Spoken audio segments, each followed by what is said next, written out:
Bonjour, mon nom est Jean-Philippe Claude, président du Real Estate Investors Club, également formateur et coach au Club d'investisseurs immobiliers du Québec. En direct de mon bureau pour vous parler de la capsule Accepter d'avoir des petites pertes pour faire des gros gains. Je crois que c'est un des éléments les plus importants à comprendre quand vous faites de l'investissement immobilier. Accepter des petites pertes pour des gros gains, de vous poser la question combien vous valez de l'heure, combien vous rapportez en tant qu'investisseur immobilier. Trop souvent, j'ai vu dans l'enseignement des gens qui sont pris dans les petites tâches immobilières. Ils me disent: Ah, Jean-Philippe, j'aimerais ça grossir, mais j'ai pas le temps. Je suis pas capable de m'occuper. Je dois m'occuper des locataires. Je dois m'occuper de faire la comptabilité de mon bâtiment, par exemple. Et là, je les porte à réfléchir.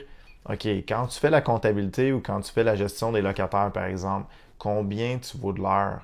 Si tu ne faisais pas ça, donc si tu ne gérais pas tes locataires ou tu ne faisais pas ta comptabilité, qu'est-ce que tu serais en train de faire?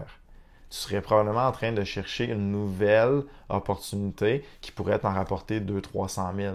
Donc, c'est juste une question de réflexion à savoir en tant qu'investisseur immobilier, combien vous valez de l'heure.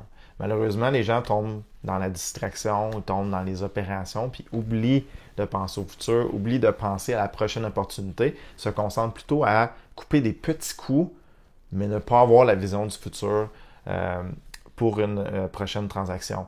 Je vous laisse en donnant un petit truc que j'utilise toujours à tous les jours, justement dans la liste de tâches là, très nombreuses d'un investisseur immobilier.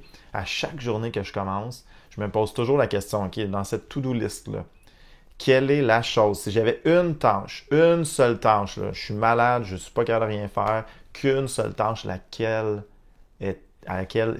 tâche serait-elle? Je ne sais pas si ça se dit correctement.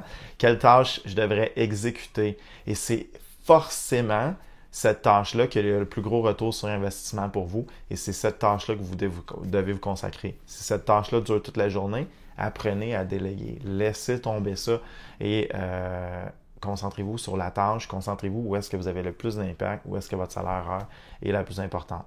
Je vais vous parler dans une autre capsule comment je délègue à l'étranger. Donc, c'était la capsule des petites pertes pour des gros gains.